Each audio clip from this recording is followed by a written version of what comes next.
Hello, this is meteorologist Ryan Willis from the National Weather Service in Peachtree City, Georgia, and this is your weekly weather briefing for August 24th, 2017. As you've likely noticed, the tropics are getting more active with Tropical Storm Harvey forming in the western Gulf of Mexico.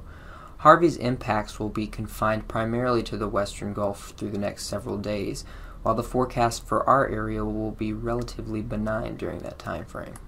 Taking a look at the current weather map as of Thursday morning, you can see Tropical Storm Harvey is rapidly intensifying over the western Gulf of Mexico.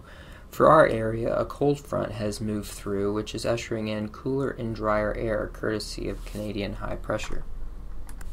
As of the 10 a.m. Central Time advisory this Thursday morning, Tropical Storm Harvey had sustained winds of 65 miles per hour and was moving north-northwest at 10 miles per hour, edging closer to the Texas Gulf Coast. As of the 10 a.m. Central Time advisory this Thursday morning, Harvey is expected to continue moving towards the northwest and increasing in intensity to a major hurricane by Friday evening before making landfall along the Texas coast. It will then linger over the Texas coastal region for several days, likely bringing significant, possibly catastrophic flooding. At this time, the impacts of Harvey appear limited to the western Gulf region, especially the Texas Gulf coastal area. There is some model inconsistency by late next week regarding any remnants of Harvey, but there is still plenty of time to monitor this evolution. Harvey may dissipate over Texas, but there is a slight possibility that the remnants could track eastward.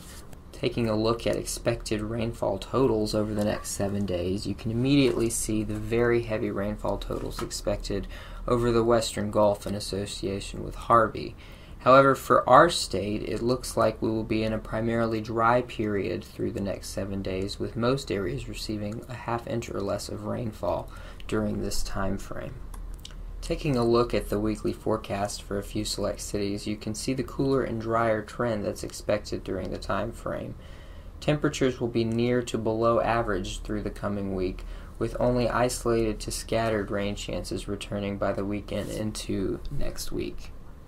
Even in the 6 to 10 day temperature outlook from the Climate Prediction Center, below average temperatures continue to be favored as we head into the beginning of September. To summarize, Harvey will bring significant impacts to the western Gulf Coast, especially in the Texas coastal region, where flooding impacts look to be very significant.